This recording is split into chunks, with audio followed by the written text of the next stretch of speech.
indicación especial. Perfecto. Recording in progress. Perfecto, voy a poner pausa ahora.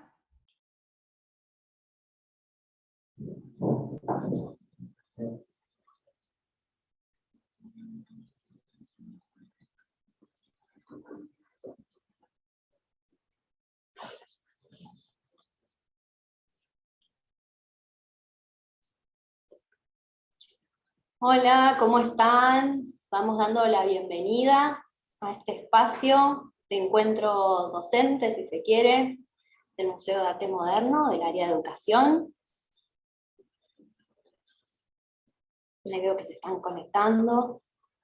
Gracias por prender las cámaras, así veo caras y no son solo nombres, eso es muy lindo.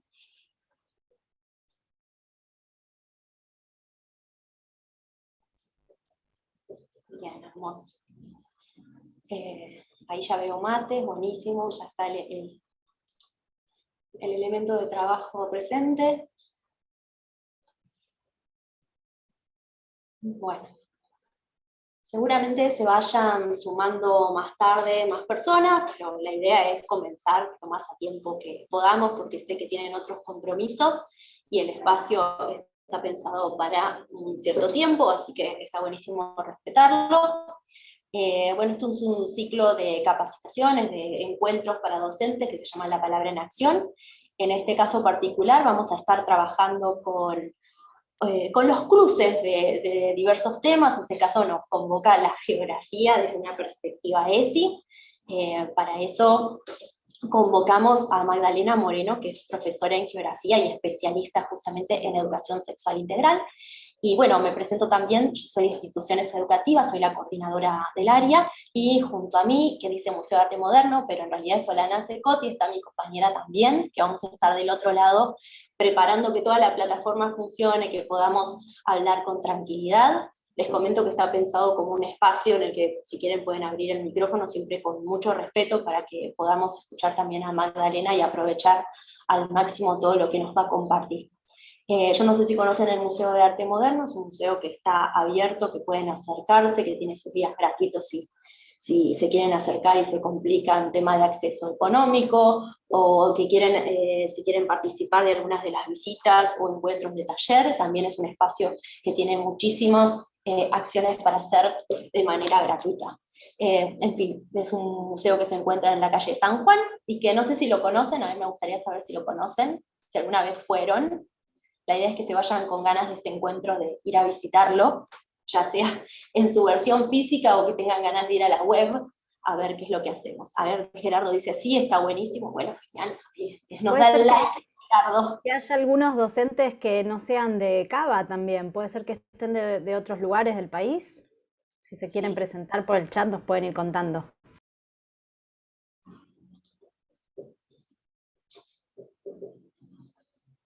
Bueno, yo también me voy a ir presentando. Mi nombre es también, como, además de trabajar en la coordinación de este área, trabajo en el Joaquín B. González, así que soy de Historia del Arte, así que también en el aula seguimos trabajando. Acá hay de Ituzaingó, de Rojas, Buenos Aires, de San Isidro, Córdoba capital, La Pampa, Santa Rosa, qué hermoso, Entre Ríos, Puerto Madre, en Chubut. Bueno, esto es lo lindo de lo que abrió la virtualidad, ¿no? Poder llegar a distintos espacios, ¿no? Atravesando distintos lugares que no tienen que ver con este plano de solo ingresar al museo, ¿no? Los estudiantes secundarios a visitarlo. Uy, qué bien, ahí vienen, ahí ya nos cuentan que nos van a venir a visitar, de La Plata.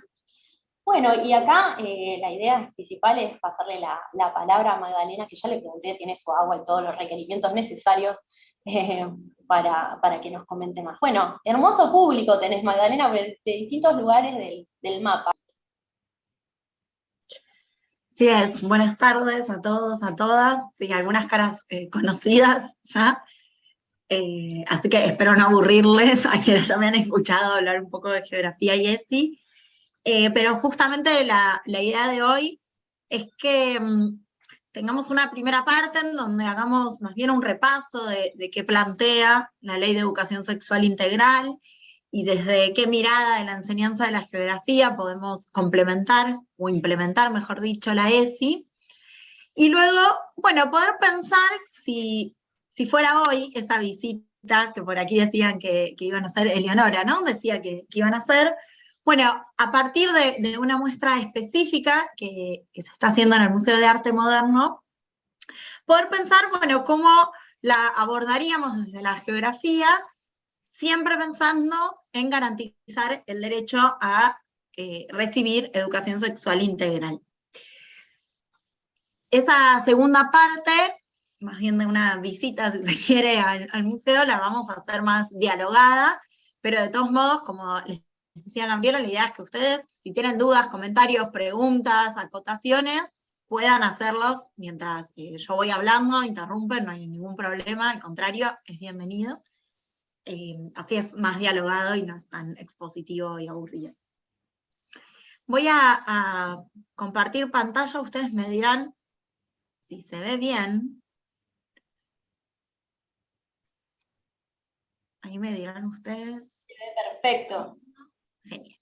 Bueno, esperen que quede como al final de la presentación, más o menos. Ahí estamos, ahí estamos.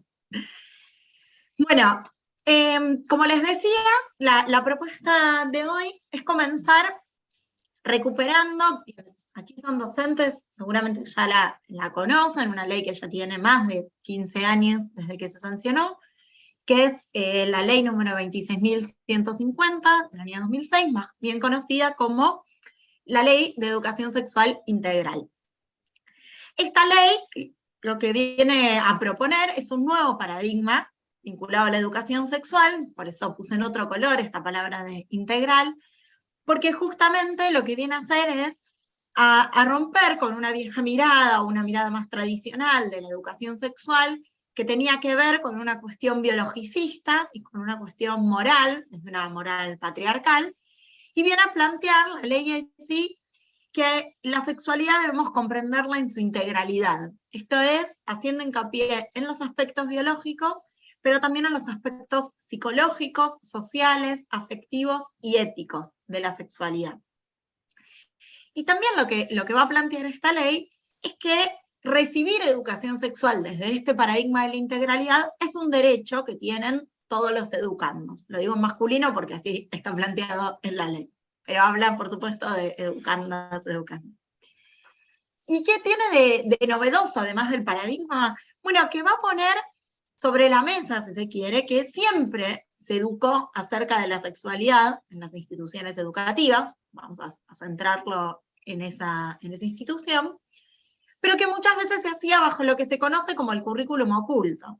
Esta idea de tener listados con primero los varones y después las nenas, tener los baños divididos en dos, de manera binaria, que la actividad física también sea de a dos, o los grupos que se conformaban para realizar determinadas actividades, estuvieran también diferenciados por género, por ejemplo, son cuestiones que tienen que ver con enseñar un mundo, en ese caso binario,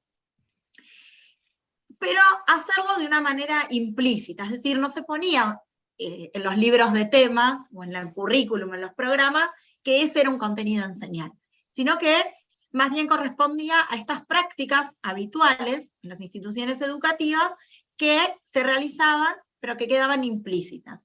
Bueno, la ESI viene a decir, bueno, no, la educación sexual debe ser integral, porque es un derecho que tienen los educandos, y además debe realizarse de manera explícita, ya sea a través de espacios curriculares específicos de ESI, creando seminarios de ESI, creando materias de ESI, pero también de manera transversal a todas las disciplinas, a todas las materias que se estén enseñando. Y es entonces desde ahí que la geografía tiene un rol particular para cumplir, sobre todo centrándonos en los aspectos sociales, afectivos y éticos de la sexualidad, y lo debe hacer de una manera explícita. También la ley ESI lo que plantea es que se debe incorporar, garantizar esta ley en todas las instituciones educativas públicas, no importa si son de gestión estatal o privada, en todas las jurisdicciones del país. Y también plantea, dentro de sus objetivos, que son varios, allí se los copié, pero el que me interesa resaltar es este de asegurar la transmisión de conocimientos pertinentes, precisos, confiables, actualizados. ¿Qué quiere decir esto? Bueno, que en el aula no vamos a dar nuestras opiniones, no vamos a llevar nuestras creencias como si fueran los conocimientos validados, sino que tenemos que recuperar los conocimientos que tienen cierta metodología para su producción, por ejemplo, una metodología científica. Por esto, para enseñar geografía desde la ESI o garantizando la ESI, lo que vamos a hacer es recuperar el campo de la geografía de género y de las sexualidades. Hoy no me voy a centrar en ella, solamente vamos a revisar cómo pensar el espacio, cómo pensar la geografía escolar. Pero continuemos un poco más acerca de la ESI. Ustedes díganme, ahí se cambió, ¿no? Ustedes están viendo una nueva diapositiva. Genial. Recuperemos un poquito más qué plantea la Ley de Educación Sexual Integral. Seguramente ya sabrán que plantea 5 ejes conceptuales para poder abordar la ESI en las aulas, y que son ejes que los separamos analíticamente para preguntarnos cuando llevamos al aula una propuesta, un tema, una actividad, si estamos cumpliendo con alguno de estos 5 ejes, pero que en verdad están entrelazados. Estos ejes son reconocer la perspectiva de género, respetar la diversidad, valorar la afectividad, ejercer nuestros derechos y cuidar el cuerpo y la salud. Yo quisiera centrarme en los 3 primeros para revisar ahora. El primero tiene que ver con reconocer la perspectiva de género. Y aquí me parece importante resaltar 2 cuestiones. Porque sigo viendo que hay propuestas que se enuncian como educación sexual integral y en verdad lo que hacen es hablar de mujeres, ¿no? Visibilizar mujeres como si fuera un colectivo homogéneo, como si fuéramos todas las mujeres iguales y no tuviéramos nuestras diferencias. Bueno, lo primero que hay que decir es que reconocer la perspectiva de género tiene que ver con que pensar en términos de género es pensar en una categoría relacional, que pone en relación a grupos que se diferencian por su género.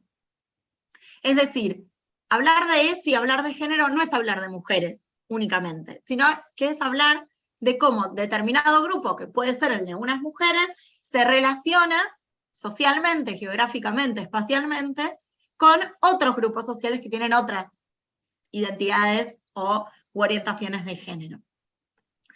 Pero también hay algo importante que es cómo pensamos el género, cómo lo definimos.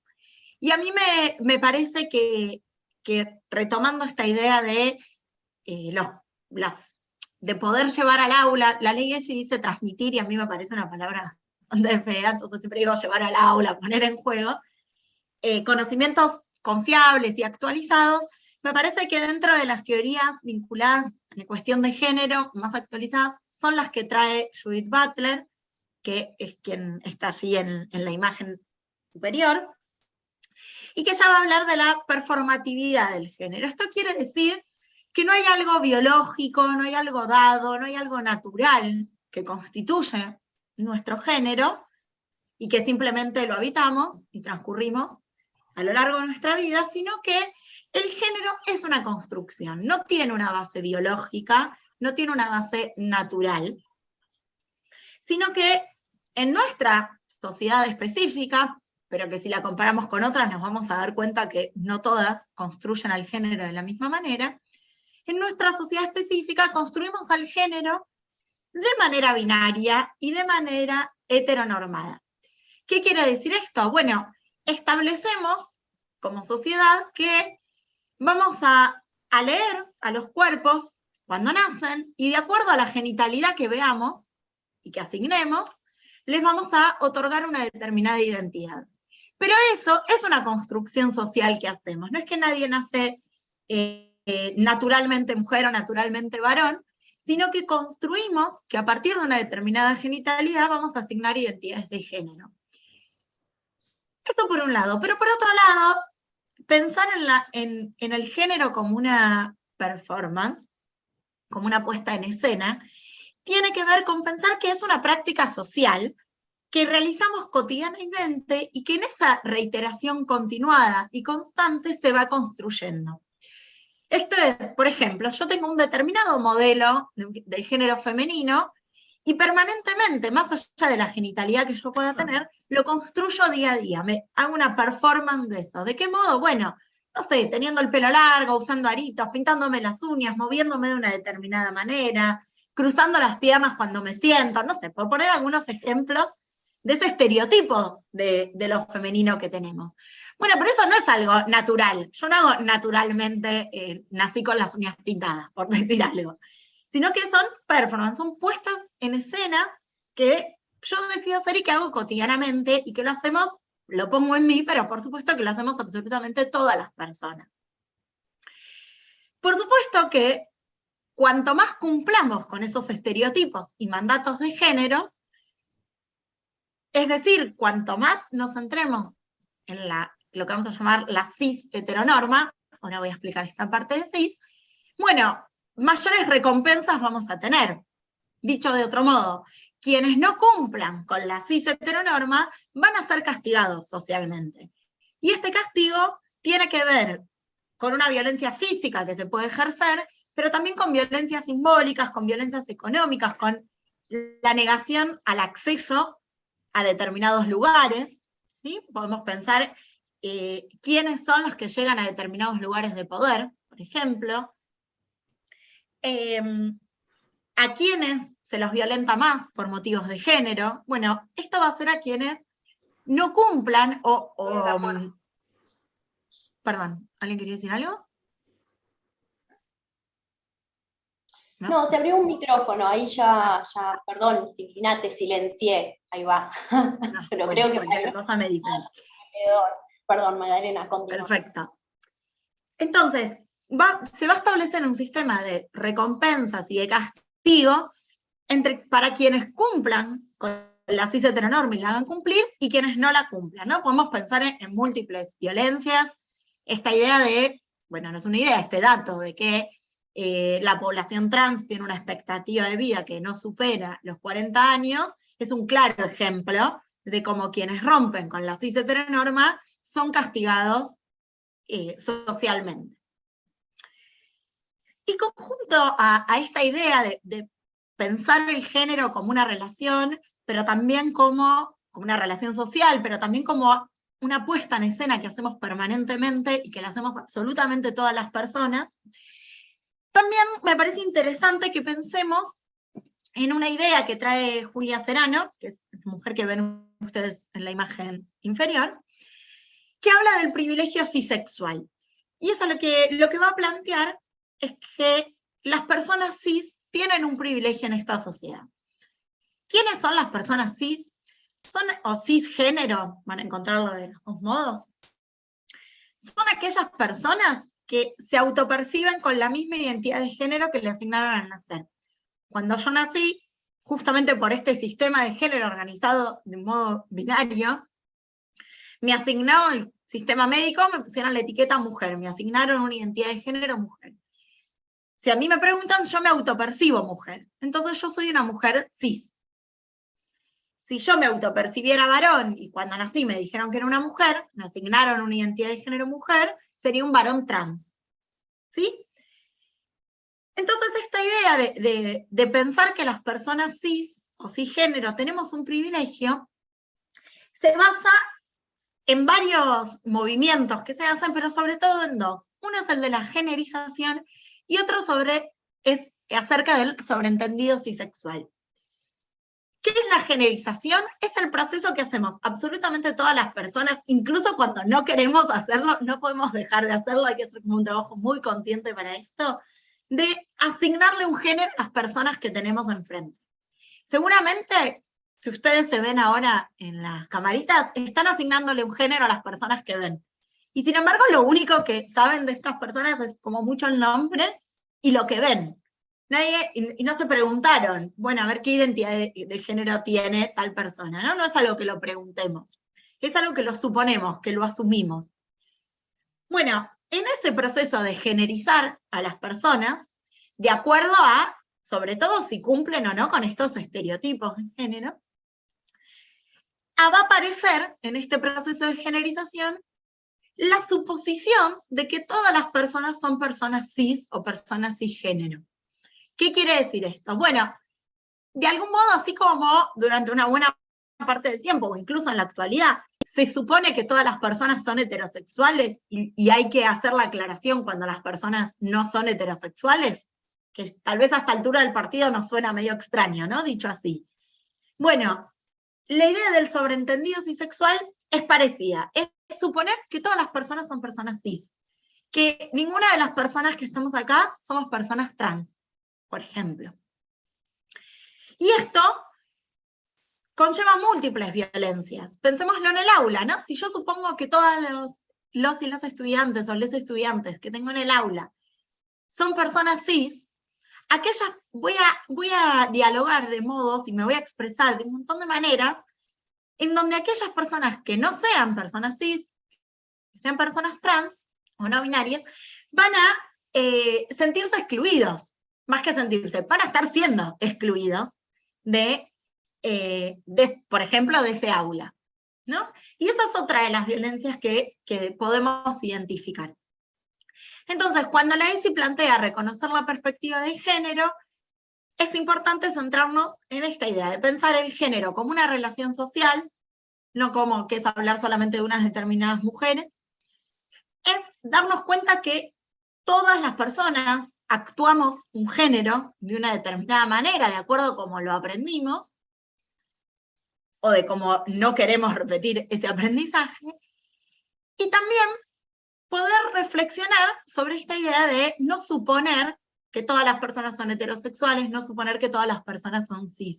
Es decir, no dar por supuesto que todas las personas cumplen con la cis heteronorma. Esto como un primer repaso sobre qué sería pensar en la cuestión de género. Pero también la ICI nos propone respetar la diversidad. Y si bien la ESI plantea respetar la diversidad en términos de la diversidad sexual, me parece interesante, y sobre todo pensando en la cuestión artística, pensando en la enseñanza de las ciencias sociales, de la geografía, que recuperemos la propuesta que hace la teoría interseccional. Perdón, yo estoy viendo que en el chat escriben, pero no llego a leerla, así que si ven que, o sea, si quieren hacer un comentario o pregunta, me interrumpen. Porque hablar y leer el chat todavía no es una capacidad que haya desarrollado, pero ustedes me dicen. No te preocupes, Maggie, si hay alguna pregunta directa, nosotras te la pasamos. Genial. Bien, entonces, para poder reconocer esta diversidad, no tiene que ver solamente con, bueno, en una clase hablar de personas trans, ¿no? Y el resto de la clase suponer esto, la cisnorma.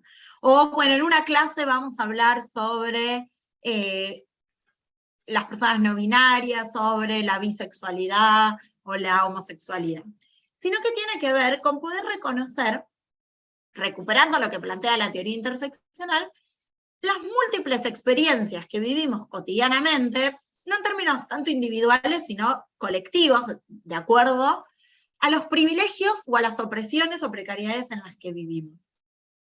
¿Qué quiere decir esto? Bueno, cuando estamos estudiando una determinada, o enseñando una determinada situación problemática socialmente, bueno, hay que tener en cuenta, por ejemplo, la clase social a la que pertenecen los grupos de personas que están en conflicto.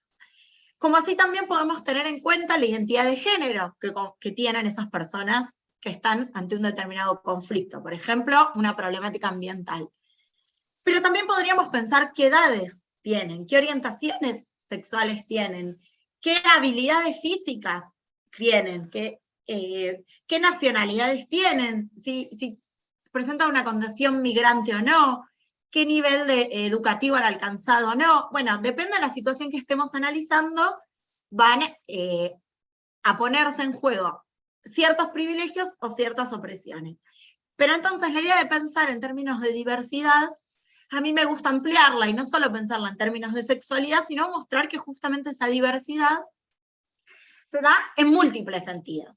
No solo en términos de clase o en términos de género, sino en esta multiplicidad de ejes, si se quiere, que se van a intersectar, de ahí la idea de interseccionalidad, en las situaciones problemáticas que estemos trabajando. Ahora bien, ¿cómo cruzamos esto con la enseñanza de la geografía. Bueno, acá me parece clave plantear desde dónde pienso la geografía, desde dónde pensamos el espacio y las cuestiones territoriales.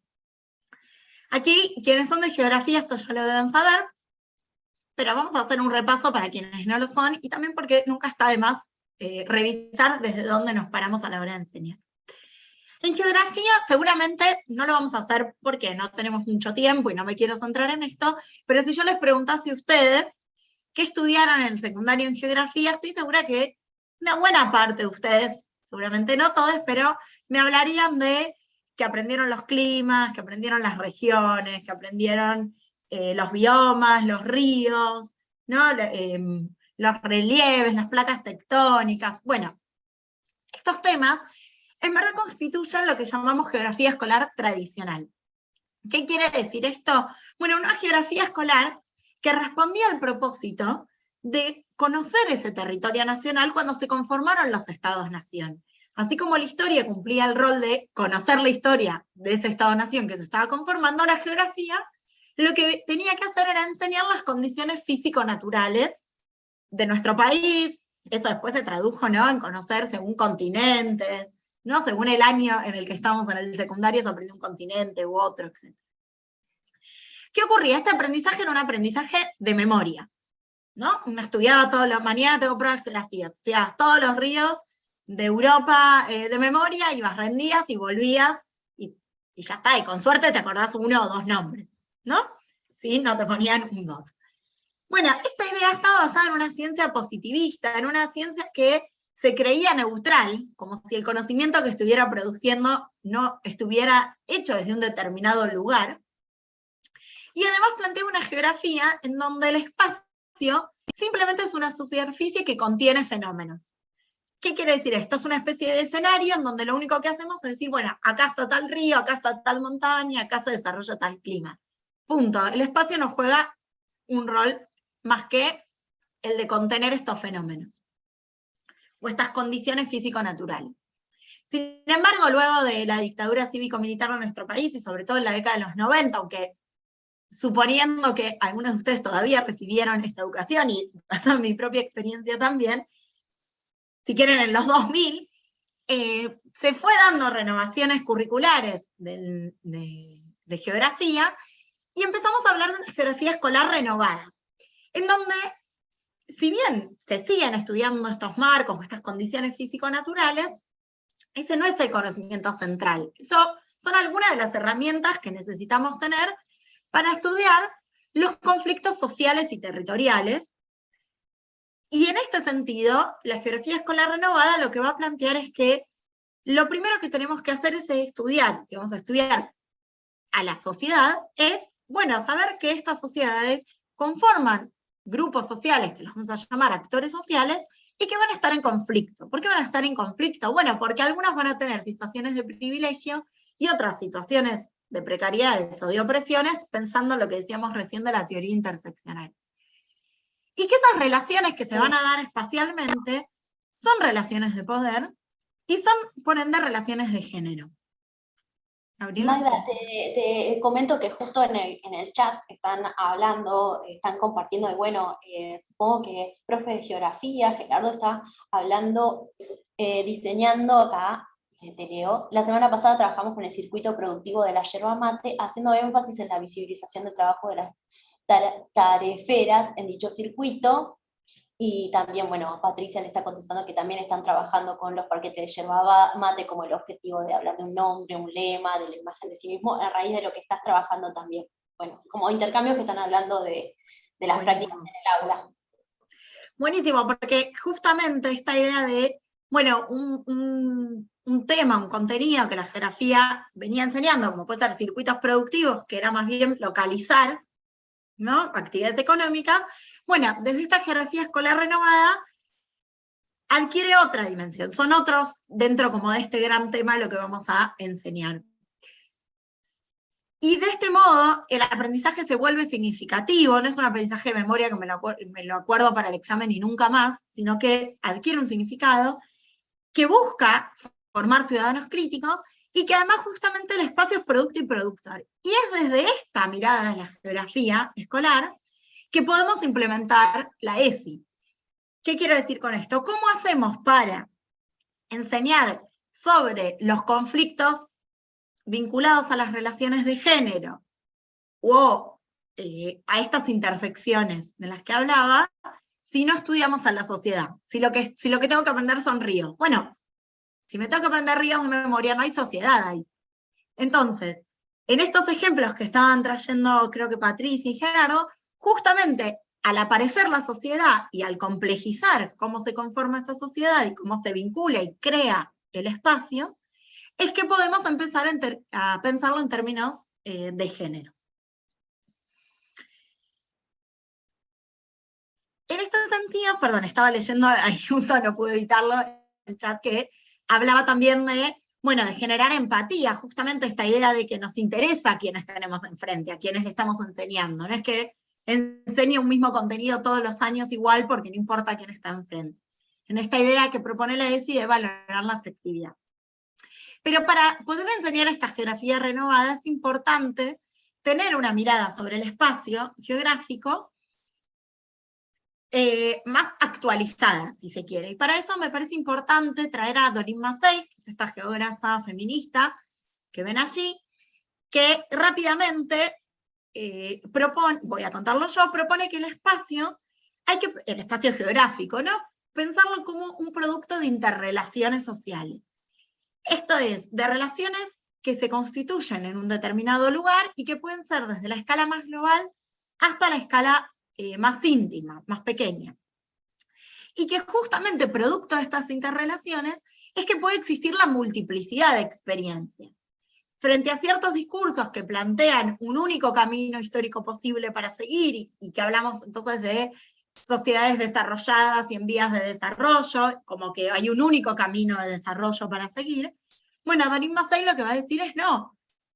El espacio justamente es la esfera de la posibilidad de que existan esas multiplicidades de trayectorias, esas diversas interrelaciones, y va a cuestionar esta idea de un único destino histórico posible, mostrando que ese único destino histórico posible de construcción de sociedad, en verdad es el que recorrieron algunas sociedades en particular. ¿Cuáles? Bueno, las occidentales y centradas en un sujeto hegemónico que, oh casualidad, es el sujeto hegemónico del patriarcado. Un sujeto masculino, cisgénero, heterosexual, burgués. Entonces, si nosotros nos interesa enseñar geografía desde una perspectiva renovada, implementando la ESI, es fundamental que podamos ver justamente esta multiplicidad de experiencias y no traer una única experiencia de un sujeto hegemónico como representativa de toda la sociedad.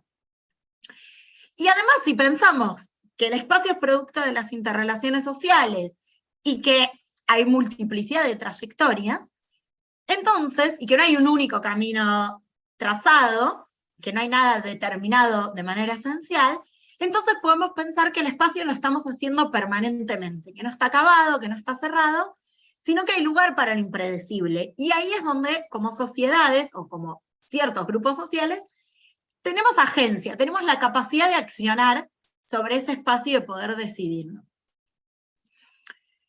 Entonces, para poder enseñar acerca de los espacios geográficos desde las sexualidades, me parece clave poder pensar en esta idea de identificar los diferentes actores sociales, pensar qué funciones cumplen, qué precariedades, opresiones o qué privilegios tienen, y que también esto lo podemos pensar de manera interdisciplinaria. Y aquí es donde me parecía súper interesante poder pensar una muestra específica que está en el Museo Moderno. No quiero contar mucho porque ya vi que algunos van a ir, pero al menos en términos generales, contar que en esta propuesta general de Un día en la Tierra, como lo han denominado desde el museo, hay una muestra que se llama Enlaces Grandi, con obras de Mónica Girón, que ustedes pueden ir y que me parece que, yo acá puse alguna de las imágenes, vayan a verlas porque hay muchísimas más, pero que podemos entonces pensar, bueno,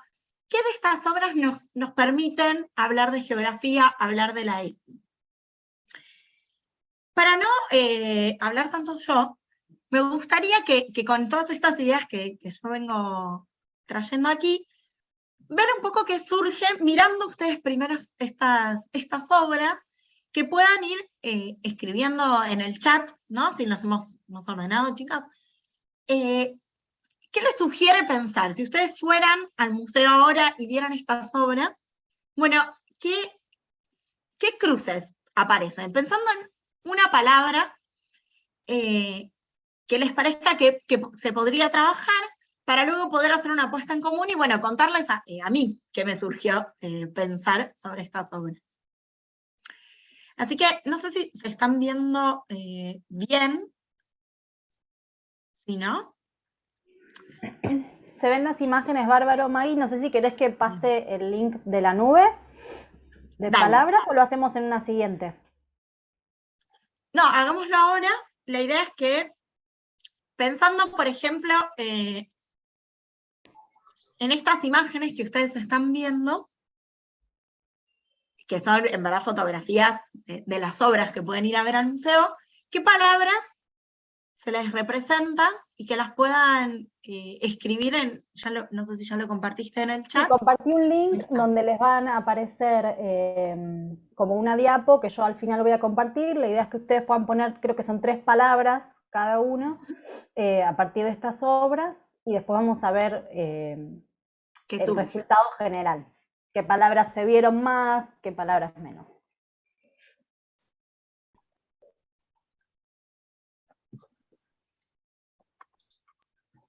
Si tienen alguna dificultad para entrar, nos avisan.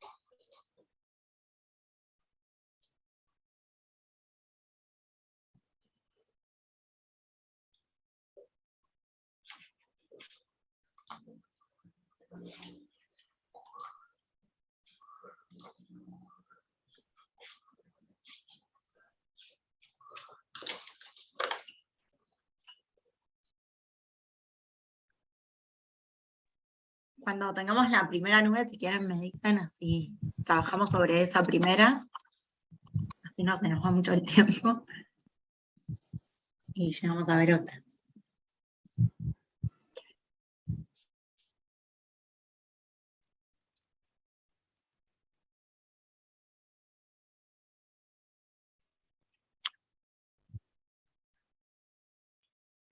Ya van apareciendo algunas palabras.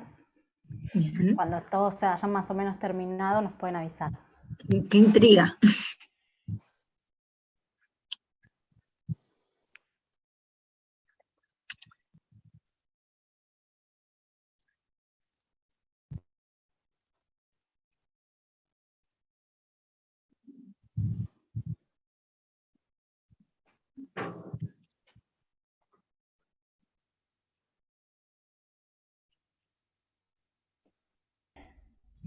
Veo varias. Por ahí, Maggie, si querés ir, si ya todos vieron las imágenes, las podés ir dando de... O hacemos todas al final, mejor, ¿verdad? Perdón, se entrecortó y no escuché. Si hacemos... Pasamos después las próximas imágenes y después subo la próxima nube. Dale, la hacemos con una... También, a ver, de estas... Curiosidad, una de estas. más. Quiero ver. Bueno, si quieren lo comparto ahora. Sí, yo quiero ver, perdón, Magda. Hagámosla con esa por ahora y después pasamos... Dale, tenés que dejar de compartir, yo cuento Maggie, las así que otras. puedo compartir también. Ah, perdón. Claro, ahí está. Bien. A ver ahora. ¿Se llega a ver ahí? Sí, ahí va. Se ve perfecto. Más grande, a ver si se puede ver. Ahí está. Ah, se ve muy chiquito. Ahí. Ahí va. Ahí aparece. Ahí está. Ahí llegan a leerlas. Se van completando. Sí. es tan grande, familia, unión, diversidad, comunidad,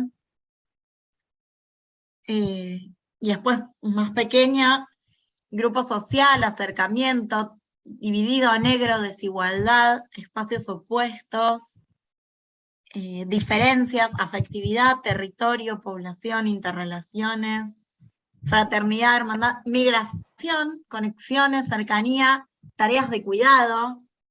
Bien, buenísimo.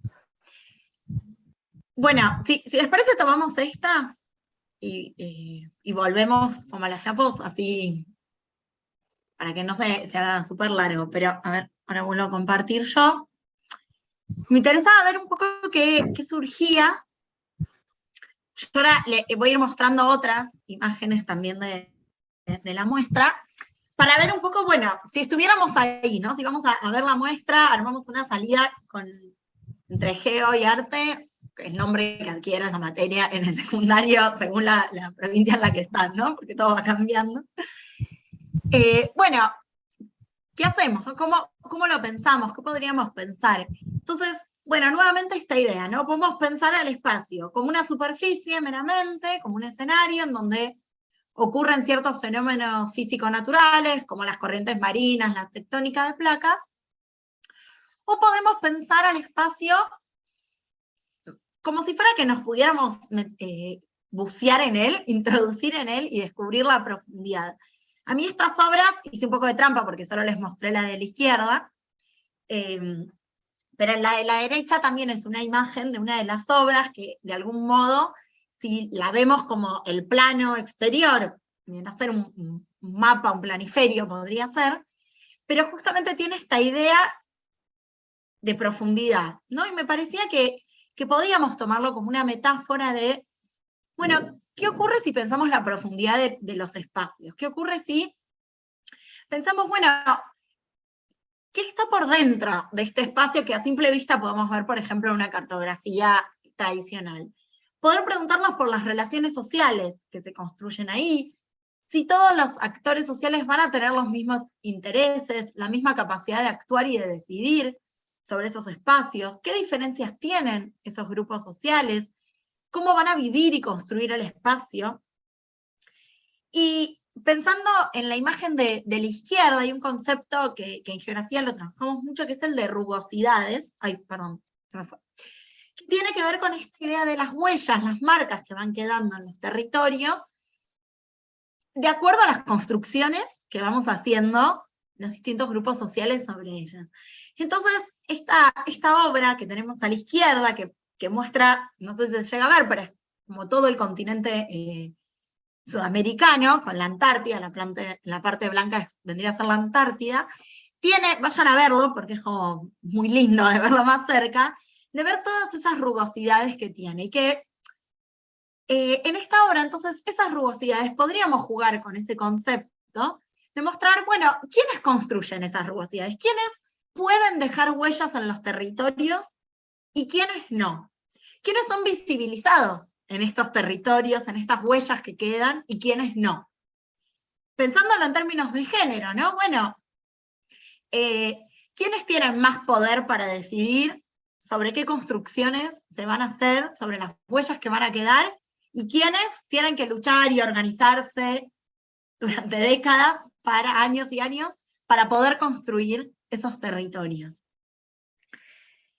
Hay otra muestra que me parece que va ¿Puedo perfecto. sumar, Mari, sobre la imagen anterior algo? Sí, obvio.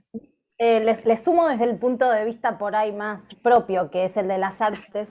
La imagen de la derecha son como modelos en 3D del espacio de los océanos, que me parece muy interesante también con esto que vos decís, porque generalmente nosotros pensamos el continente como figura y el agua o los océanos como fondo.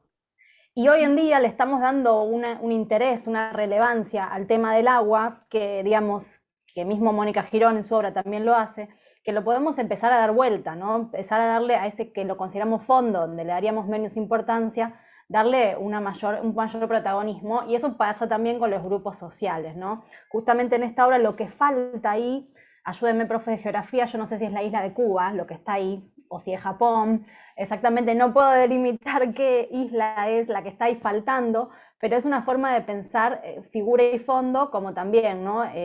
Privilegios y justamente falta de ellos. Sí, ¿qué es lo que visibilizamos y qué es lo que no? ¿No? ¿Qué ponemos, a qué le damos más relieve, más importancia? Y que justamente lo dejamos como en un fondo, como un telón de fondo atrás, literalmente. Pasamos, si quieren, a la siguiente, que tiene que ver, me parece, con este eje de respetar la diversidad. Esta es otra de las obras que pueden ir a ver al museo, y que el autor hablaba como de la creación de diferentes seres, que ahí se pueden como identificar dos pares de ojos. A mí me parecía súper interesante esta obra, además por los colores que tiene, ¿no? De, bueno, cómo primero preguntarnos, bueno, ¿qué reconocemos? Si reconocemos efectivamente, yo tuve ayuda, porque cuando fui al museo estaba la autora de estas obras allí, pero cuando ustedes vayan y se encuentran con estas obras, y sus estudiantes se encuentran con estas obras, bueno, ¿qué reconocemos en esta obra? ¿Reconocemos efectivamente estos seres? ¿Cuántos son? ¿Podemos definir bien los límites? ¿Podemos decir, bueno, este ser empieza y termina aquí, y este otro empieza y termina aquí? ¿O los podemos pensar más bien como, bueno, si bien cada uno puede tal vez trazar ciertos límites, en su conjunto están constituyendo un todo? Y me parece que esto hace como una metáfora de la sociedad, de, bueno, de esos límites que podemos trazar entre grandes grupos sociales, pero como individuos no podemos trazarlos tan fácilmente, porque justamente somos parte de esa diversidad en la que vivimos como sociedad.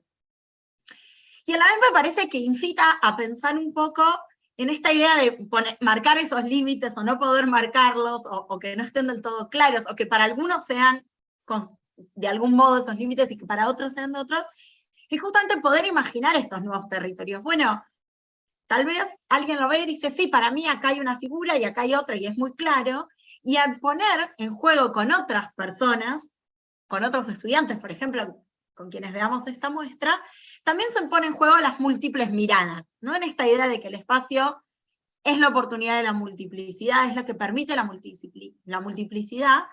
Bueno, esto se puede ver también, me parece, en esta obra, en esta idea de, bueno, de crear, de mostrar también que lo que vemos es producto de lo que podemos imaginar, de lo que podemos crear, y que eso también está limitado por las sociedades en las que vivimos, por los lenguajes que utilizamos. Entonces me parece ya que esta obra tenía mucho que ver con esta idea de la diversidad, no solo en términos de sexualidad, sino ampliado, ¿no? Este concepto más interseccional y de multiplicidad. Hay otras obras que podemos ver como esta así tal cual, no es que yo escribí nada, es así la obra, y que me parece clave para pensar lo que traían Gerardo y Patricia de la afectividad, en esto de un aprendizaje que sea significativo, de tener en cuenta el grupo que tengo enfrente, de lo que le ocurre a ese grupo, y también de lo que nos ocurre como docentes, no importa de qué materia, no importa si es de geografía o no, que estos sentimientos, que estas emociones que traemos, estos afectos, puedan estar dichos explícitamente en el aula. Yo les decía al comienzo que la ESI lo que venía a hacer era a romper con paradigmas biologicistas y moralizantes de la educación sexual.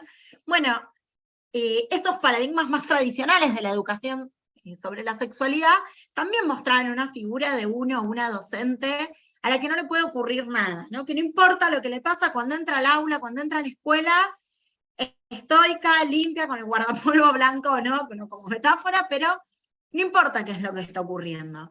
Bueno, transitamos una pandemia, como creo que la gran mayoría acá son docentes, y el transitar esa pandemia, específicamente como docentes, trajo muchas exigencias, ¿no? También muchos intentar resolver a como se puede un montón de situaciones que también nos generan sentimientos, que no podemos hacer de cuenta que eso no nos ocurre. La ESI lo que viene a decir es, hay que valorar esos afectos.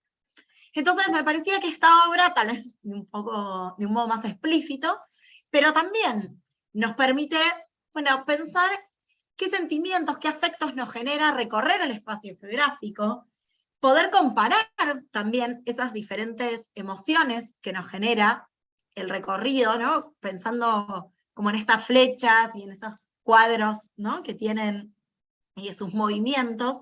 Bueno, cuando nos movemos por el espacio, ¿qué nos genera? ¿Nos genera a todos lo mismo? Claramente no, porque estamos atravesados por estas opresiones o por estos privilegios. Bueno, pero poder ponerlo en palabra y poder valorarlo es un modo también de implementar la ESI. Y también esta obra, a mí me parece genial, por eso también la dejé un poco para el final. Soli, ¿vos querés decir algo? Sí, perdón, llego siempre medio tarde, pero sobre la obra anterior me parece que está muy buena porque ella hace una relación explícita entre las corrientes cálidas y frías en los mares y estos sentimientos, ¿no? Y no es por ponerse muy nerd, pero como durante muchos tiempos, ¿no? No sé, los antiguos griegos hablaban de los humores como si fuesen líquidos dentro de las personas, ¿no? Que uno se podía desequilibrar o no.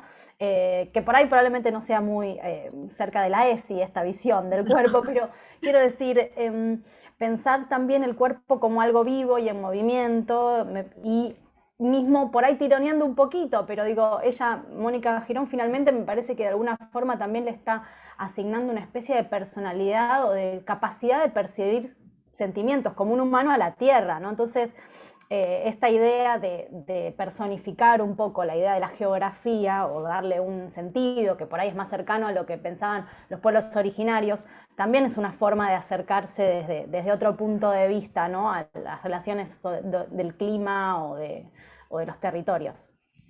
Solamente. Inclusive estaba pensando Soli y Magda, perdón, en esta relación que se establece que Mónica menciona sobre la relación con el contexto, ¿no? No habitamos en una caja de zapatos donde estamos separados del resto, sino cómo eso también tiene que ver con cómo cohabitamos con otras personas, cómo cohabitamos también con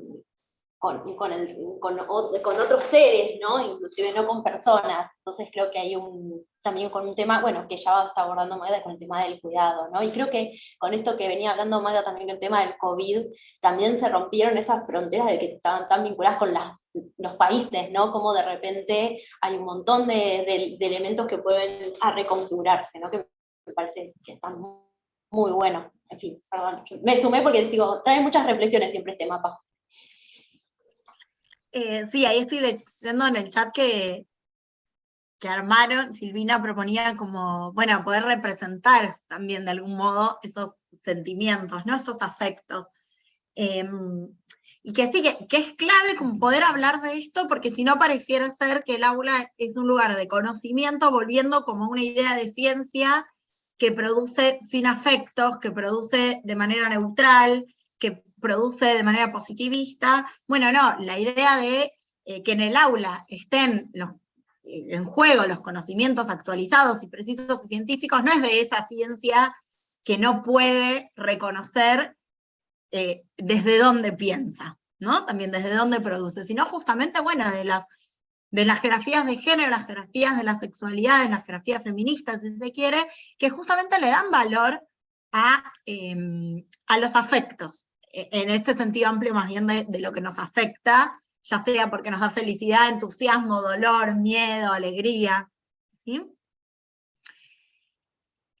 Y también en la muestra está esta obra, ¿no? que allí también surgieron en la Nube de Palabras, bueno, ahora no la veo porque estoy viendo esto, pero que había aparecido esta idea de migración, esta idea de familia, como de conjunto, había aparecido una idea también pensando en el cuidado, y no sé quién lo habrá escrito, esta idea del cuidado, pero yo también pensé en eso cuando vi esta obra, como una idea de, bueno, muchos cuerpos, muchos sujetos, como abrazándose, conteniéndose de algún modo, estando todos juntos, y a mí también me remitía esta idea del cuidado, recuperando el eje también de la ESI, de cuidar el cuerpo y la salud, y pensando, bueno, un poco desde la geografía, ¿no? También desde las ciencias sociales en general. Bueno, ¿a qué nos referimos cuando hablamos de cuidado? ¿Qué tareas incluye el cuidado? ¿Quiénes nos cuidan a nosotras, las personas que estamos acá? ¿A quiénes cuidamos nosotras? ¿Qué trayectorias espaciales requiere poder concretar ese cuidado? En definitiva, la pregunta es por cómo sostenemos nuestras vidas, no solo en términos de sostén económico, sino justamente en términos de sostén afectivo, en términos de un cuidado más amplio, que incluye también las tareas de cuidado justamente, las tareas domésticas, pero que también la excede, ¿no? Que habla de sostener la vida en términos físicos, en términos emocionales, y que va muy de la mano también en sostener el ambiente en el que vivimos, ¿no? En estos espacios que construimos, y el de poder cuidarlos también. Y ahí me parece que hay un enlace, también había aparecido en las nubes de palabras, algo respecto al cuidado del ambiente, que hay un enlace directo entre la Ley de Educación Sexual Integral y la Ley de Educación Ambiental Integral. Si bien la ley ESI tiene muchísimos más años, tiene contenidos delimitados, lineamientos curriculares, cuadernillos para trabajar, y la Ley de Educación Ambiental Integral es muy nueva, entonces todavía no tiene estos lineamientos curriculares para el aula, sí podemos ir ensayando, imaginando, creando modos de incorporarla. Y en este sentido, volver a la pregunta de, bueno, poder identificar grupos sociales, poder identificar grados de agencia, porque claramente quienes destruyen el ambiente en el que vivimos todos, en definitiva, no tienen el mismo grado de agencia, ¿no? No es lo mismo los países que emiten gases invernaderos, ¿no? Que sabemos cuáles son, tienen un grado de responsabilidad y un grado de agencia muchísimo más amplio, mayor, que el que podemos tener determinados sectores que en verdad intentamos que el ambiente sea visto como, bueno, el espacio en donde vivimos y la necesidad de cuidarlo. Entonces, bueno, en esta idea de complejizar la mirada, de poder tener una perspectiva interseccional, tiene que ver también con esto. Bueno, de pensar, primero, quiénes producen la destrucción del ambiente, por poner, por ejemplo, el cambio climático, pero también preguntarnos por cómo se viven esas consecuencias, producto de afectar al ambiente de manera negativa, y que claramente no va a ser de la misma manera, ¿no? Claramente hay grupos que históricamente se les asignó las tareas de cuidado, las tareas de sostenibilidad de la vida, y que cuando esos ambientes se ven afectados son quienes tienen que sostener la vida en esos ambientes contaminados.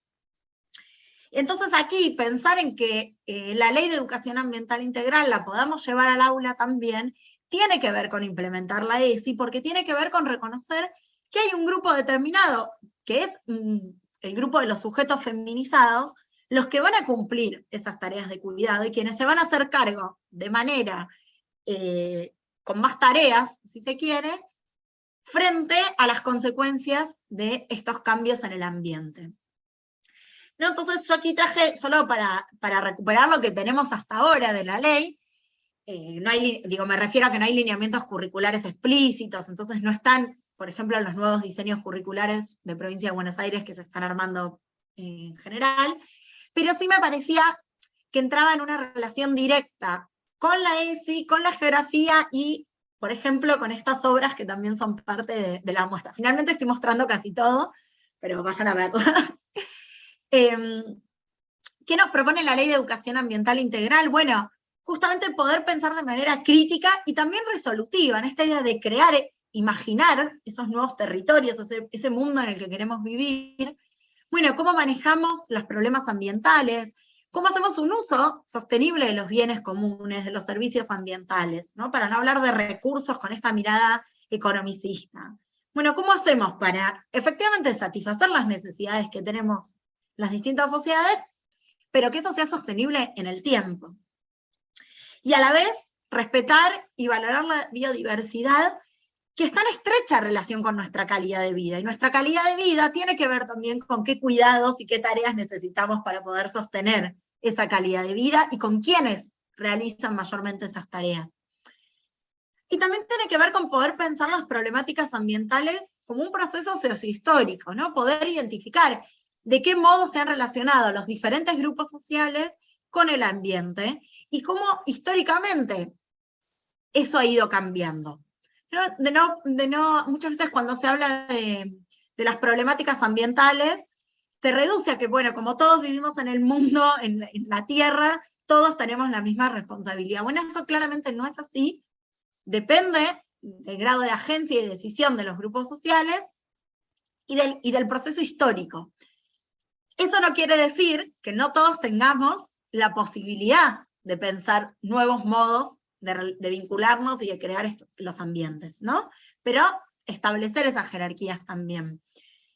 También poder reconocer justamente esta diversidad, en términos interseccionales les propongo, esta diversidad cultural, pensar en los pueblos indígenas como, está redactado así en la ley, bueno, ¿qué vínculos tenían con el ambiente? Claramente es muy distinto al de estas sociedades occidentales industrializadas, que justamente fueron puestas como el paradigma del desarrollo en esta idea, recuperando de un único camino posible a recuperar, y pensar justamente en la multiplicidad de trayectorias que coexisten en el espacio y que son posibles de llevar a cabo hoy en día, porque de hecho existen, en vínculos con el ambiente. Pensarlo, por supuesto, desde un enfoque de género, recuperando, si se quiere, algunas corrientes teóricas del ecofeminismo y sobre todo a partir de la participación como ciudadanos. Y en este sentido me parecía que hay un vínculo directo en esta idea de, bueno, si queremos formar ciudadanos, ciudadanas críticas, y que el propósito de nuestra enseñanza es ese, bueno, así como podemos ir a una muestra artística, por ejemplo, en el Museo de Arte Moderno, y ver esta obra y pensarla de manera crítica, bueno, enseñar geografía también lo podemos hacer desde una perspectiva crítica, al igual que la Ley de Educación Ambiental Integral, al igual, por supuesto, que garantizando el derecho a la educación sexual integral. Entonces, como modo de cierre, y también para escuchar un poco y poder leer todo lo que me aparece que están escribiendo en el chat, de nuevo, pensar que la ESI es un derecho, que los conocimientos tienen que estar basados en producciones científicas de conocimiento, en poder pensar de manera crítica, reflexionar sobre nuestras creencias patriarcales, sobre cómo la cis heteronorma la tenemos incorporada y cómo poder revisar esas creencias, y preguntarnos siempre lo que estamos enseñando, los conocimientos que estamos llevando al aula, ¿para quién son válidos? ¿Es representativo de toda la sociedad o de un único sector? Ese sector, ese grupo social para el cual es representativo o válido ese conocimiento, ¿es el hegemónico? ¿Lo estamos poniendo, o es el que siempre fue subalterno? En esta idea, retomando lo que decía Soli de el fondo, ¿no? Bueno, ¿qué estamos mirando? ¿Lo que está en el fondo o lo que siempre fue lo hegemónico? Y a la vez animarnos, ¿no? Bueno, pensar, bueno, vamos a hacer una salida al museo y a partir de lo que veo, ¿qué nos inspira a quienes somos profes de geo, a quienes somos profes de arte, a quienes laburamos la ESI desde otro lugar, a quienes enseñamos sobre problemáticas ambientales? Animarnos a crear, porque justamente somos nosotros quienes estamos en el aula frente a esos grupos, y quién mejor que nosotros como docentes conocemos lo que ocurre en esas aulas y por dónde se pueden pensar justamente estas herramientas pedagógicas. Así que, bueno, me quiero callar un poco y ver si hay dudas, preguntas, nada más, escucharles.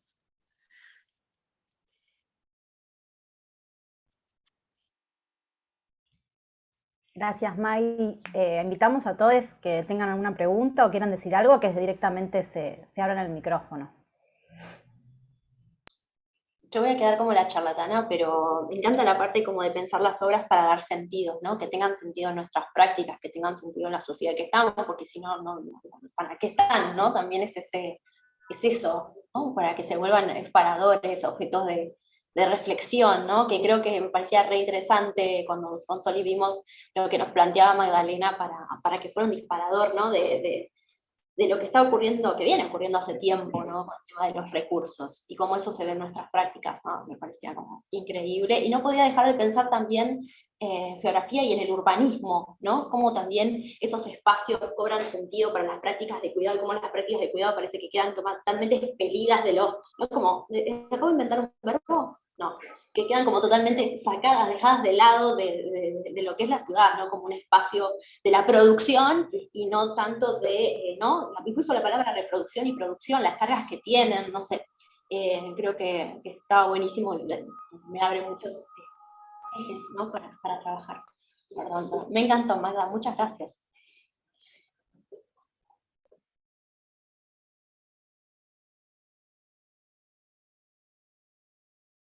Ah, esperen, se están planteando que hay gente que tenía que cursar. Muchas gracias por participar. Ahí decía Juan.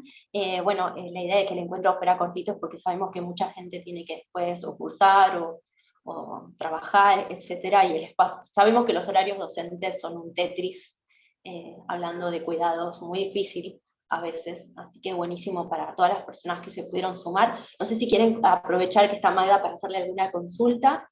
Yo también pienso, hace poco tuvimos una investigadora que trabajaba con el Amazonas y planteó la idea de que el Amazonas se construyera como no como un recurso, sino como un sujeto de derecho, para poder hacerla valer en el sentido de persona jurídica. Bueno, súper interesante porque decía que, bueno, eso es lo que permitía la reproducción de la vida, ¿no? También. Entonces, como también creo que los términos se están poniendo en jaque, ¿no?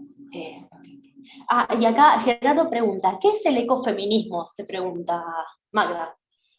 El eco, hay todo un mundo ahí, pero el ecofeminismo es como una de las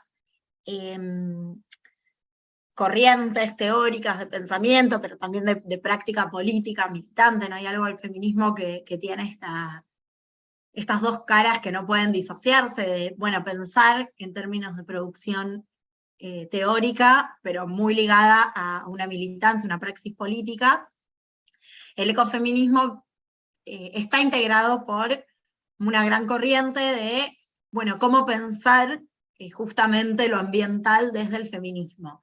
Hay varias corrientes, hay varias teorías, a quienes, yo esto no lo dije al principio, lo aprovecho para decir ahora, justamente como era cortito, hice como un repaso muy general de muchas cuestiones que podríamos en cada diapositiva quedarnos una hora. Entonces, si alguien quiere materiales, yo puedo enviárselos, por ejemplo, sobre diferentes modos de pensar el ecofeminismo. Hay como varias corrientes, una que habla de la política ambiental, feminista, para contraponerse a algunas cuestiones más esencialistas que a veces plantean determinados ecofeminismos, pero básicamente es esto, como una corriente teórica y de praxis política de cómo pensar las cuestiones ambientales y la defensa de los territorios en términos ambientales desde la organización y lucha feminista. Bueno, intercambios. Natalia Labia te plantea pregunta, consulta, bueno, abre el diálogo. Dice, excelente presentación, Magdalena, trabajo en docencia universitaria en la cátedra de climatología, es mi segundo año en la cátedra. Yo te estoy leyendo, también lo podrías decir, Natalia, ¿eh? Y escuchamos tu voz. Dice, es mi segundo año en la cátedra y a poco intento introducir la perspectiva de género. Este año vimos género y cambio climático y cómo los desastres afectan de manera desigual a varones y a mujeres y a otros grupos vulnerados. Bueno.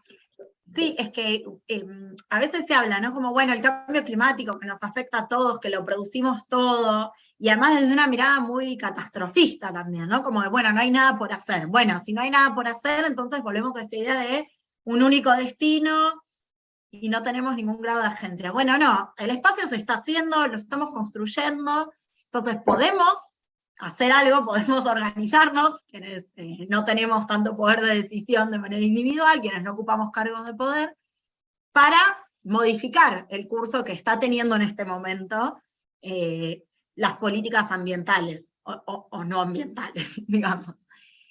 Pero a la vez ver, bueno, sí, estas consecuencias, o sea, primero quiénes deciden, ¿no? ¿Qué características tienen? ¿Qué privilegios tienen quienes deciden sobre políticas, si se quiere, económicas, en verdad? En el fondo tiene que ver con cómo se produce en el sistema capitalista y qué consecuencias ambientales tiene esto. Y a la hora de pensar las consecuencias ambientales, como no somos todos iguales y no estamos todos en las mismas condiciones, claramente las consecuencias van a ser muy diferentes, ¿no? Y cuando vemos, lo podemos ver, como decía ahí Natalia, en términos de género, justamente asociado a quienes cuidan, a quienes se tienen que hacer cargo, cuando los ambientes se ven afectados y esto afecta a nuestra salud. También podemos pensar en quiénes son las que migran justamente como consecuencia de las problemáticas ambientales y qué mandatos patriarcales caen sobre las personas que migran. Muchas veces, cuando estamos asistiendo en las últimas décadas al fenómeno de feminización de las migraciones, y si son las mujeres justamente las que migran para cumplir, de hecho, con esos mandatos de cuidado y de sostener la vida, pero muchas veces son planteadas como las que abandonan el hogar, que se van y que dejan a sus hijos solos. Todo esto lo estoy diciendo porque hay estudios desde el campo científico de las geografías de género y de las sexualidades que vienen estudiando esto, no es que se me ocurre a mí o que lo digo porque creo que es así, ¿no? De nuevo, siempre pensando en este conocimiento. Entonces, bueno, también pensar, bueno, ¿qué ocurre con el cambio climático y las migraciones? ¿Y quiénes son las que migran? ¿Y quiénes, y qué mandatos tienen sobre esas migraciones? ¿De qué se tienen que ocupar? Que quede resuelto, ¿no? En esta idea de la carga mental de gestionar la sostenibilidad de la vida, cuando se toma esa decisión de migrar. Hay como múltiples aristas que se pueden abrir. Sí, aparte cuando se piensan las migraciones, se piensan únicamente desde una perspectiva naturalista, o sea, es culpa del cambio climático y no se pone énfasis, por ejemplo, el acceso a la tierra, el acceso a la vivienda, o sea, que hay por ejemplo, hay estudio de caso, en el caso de geografía de cuarto, en África, que hay mujeres que caminan kilómetros y kilómetros con sus hijos en búsqueda de agua potable. Y bueno, ahí se dificulta la vulneración de muchos derechos. Exacto, pero generalmente la geografía, o al menos la tradicional, como mucho planteaba esto, ¿no? Bueno, hay personas que caminan kilómetros y kilómetros en busca del agua. Bueno, pero todos, ¿quiénes son esos grupos? Gerardo Catrina, bueno, son mujeres. Bueno, ¿y por qué son mujeres? ¿No? El hacernos esa pregunta, de traer lo que estuvo al fondo, al frente, y de preguntarnos por qué, es lo que abre el juego a, bueno, desde la geografía, desde disparadores como pueden ser obras artísticas, implementar la ESI. Además de la ley ambiental, que ahí veía que decían en el chat que hay cursos del InfoSI también, ¿no? Como hay materiales que se van produciendo. Bueno, y acá otro intercambio, Patricia, si querés, para así no leo las voces de otro queda. Patricia, si querés, ¿te animás? Si no, te leo. Sí, sí. No, hablando de esto, ¿no? De cómo, hablando de afectaciones desiguales, ¿no? Este mismo encuentro, ¿sí? Tiene también una llegada, me parece, ¿no? Por la concurrencia, afectaciones distintas, ¿no? Más allá de lo que decía Magdalena, estamos viendo rostros, nada más, nombres, ¿sí? Y bueno, no sabemos acerca de su género, pero pensando en que, a ver, atreviéndome a pensar que la mayoría acá somos mujeres, este tipo de encuentros en donde vamos a hablar de ESI, en donde vamos a hablar de geografía y ESI, geografía, arte y ESI, ¿sí? Tienen una llegada pareciera distinta según género, ¿no? Pensando en lo binario, ¿no? Pareciera que nos estaría movilizando más, ¿no? A las mujeres que a los varones. Hay muy poquititos hombres acá, ¿no? Atreviéndome a decir, bueno, atreviéndome a hablar desde lo binario, ¿no? Sí, creo que también tiene que ver con la idea del rol docente, ¿no? Que durante mucho tiempo se lo asimiló como, primero con la idea de vocación y segundo con la idea de una maternidad, ¿no? Extraña. En general nos pasa con Gabriela, que también estamos haciendo muchas capacitaciones docentes en el museo y el 90% son mujeres, ¿no? Claro, claro, claro. Bueno, nada, eso simplemente. Igual está buenísimo De que hecho, también se activen esas acciones, ¿no? Como es ampliarlo todo lo que podemos y también ver quiénes están interesados. Es una buena, me parece una linda observación también, porque habla de todo lo que se está discutiendo. Magdalena, perdón. Sí, y que no solo por lo de docencia que decían recién, sino que esta idea de pensar el ambiente como el hogar, ¿no? Como la tierra como el hogar. Bueno, ¿quiénes se ocuparon históricamente del hogar? Sí. Por otro lado, como poniendo como ejemplos de lo que traía Patricia, ¿no? Y coincidiendo con ella. ¿Quiénes son las exponentes de los grandes grupos ambientalistas que luchan contra la contaminación minera, no sé, contra el desmonte en cualquier lugar, defendiendo el Amazonas, etcétera, ¿no? Bueno, ¿a quiénes asesinan? ¿No? Berta Cáceres es como un ejemplo claro en Honduras de, bueno, una mujer que luchaba organizada, ¿no? En un colectivo político, feminista, en la defensa del ambiente, y que la asesinaron. Y que ese asesinato no tiene que ver únicamente, no es solo un femicidio, o sea, no es solo por ser mujer, sino que también es por ser mujer que defiende el ambiente frente a grandes poderes económicos que lo que les interesa es acumular capital, porque es como la función, ¿no? de un sector de este sistema capitalista, y no del cuidado del ambiente. No es casual, la vicepresidenta electa de Colombia, recién, bueno, ¿por qué es ella la que habla de las cuestiones ambientales? Eso no es una casualidad, eso tiene motivos justamente sociohistóricos de la construcción de lo ambiental y de quienes se deben ocupar, y también de quienes efectivamente lo defienden con mayor ahínco, digamos, ¿no? Con quienes se organizan, quienes salen a, bueno, tenemos que defender este hogar de todos. Ahí también hay mandatos patriarcales que están presentes, digamos, que son interesantes también para pensarlos, para enseñarlos, para cuestionarlos en el aula también. Con Gerardo hacíamos un intercambio ahí por el chat, y yo también estoy trabajando en 5º año el circuito yerbatero con ese objetivo, ¿no? Básicamente el de visibilizar a las mujeres, visibilizar también la explotación infantil, ¿no es cierto? Y bueno, habíamos trabajado unos videitos muy cortitos con los chicos, las chicas, y en la mayor parte de los videos en donde el reclamo es por las condiciones laborales, por la paga, son mujeres las que realizan o van al frente con esa lucha.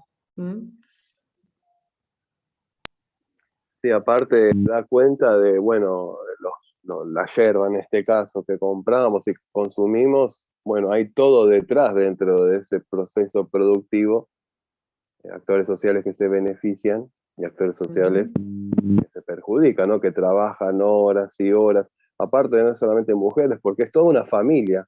Exacto. Todos chicos chiquitos que trabajan desde los 5, 6, van todos porque tienen que comer, tienen que vivir. Y eso aparece en lo que vos decís, profe. Bueno, un poco, no sé si hay más preguntas, comentarios, etcétera, para ir cerrando el encuentro y encontrarnos en futuros, y también por ahí vernos en las salas de exhibición o en la web, porque ahora no es el único espacio que podemos habitar también. Bueno, comentarles que vamos a seguir con este ciclo de la palabra en acción que busca relaciones interdisciplinarias, ya nos veremos para encuentros con matemática, biología, etcétera. Agradecerle muchísimo a Magdalena, y es pensar también que todos los encuentros, todos estos espacios están atravesados por perspectiva de género, todos, ¿no? Como no existe un mundo sin la perspectiva de género, así que, ¿no? Ya sea porque lo vemos de un punto de vista binarista, masculino, etcétera, estamos pensando en perspectiva de género que está privilegiando ese aspecto. Entonces, me parecía interesante abordar esto, y ahora también es pensarlo desde el punto de vista de cómo pensamos esa perspectiva ambiental, ¿no? Que nos atraviesa todo el tiempo y en cada decisión, ¿no? Desde qué consumimos, qué comemos, a todo, ¿no? El mundo en el que habitamos. Así que, bueno, agradecerles a todas las participantes, a Soli, que está ahí del otro lado de la técnica, que hace que todo esto se sostenga y que funcione perfectamente, y que todos recibamos correctamente la información, que es un montón.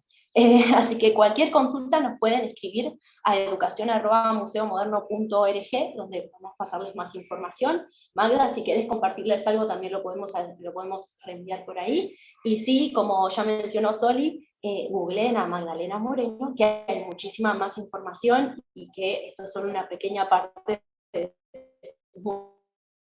múltiples reflexiones. De hecho, también está algo Magdalena, recibirlos desde el museo. Un fuerte abrazo. Gracias a todos. Muchas gracias. Gracias. Besos.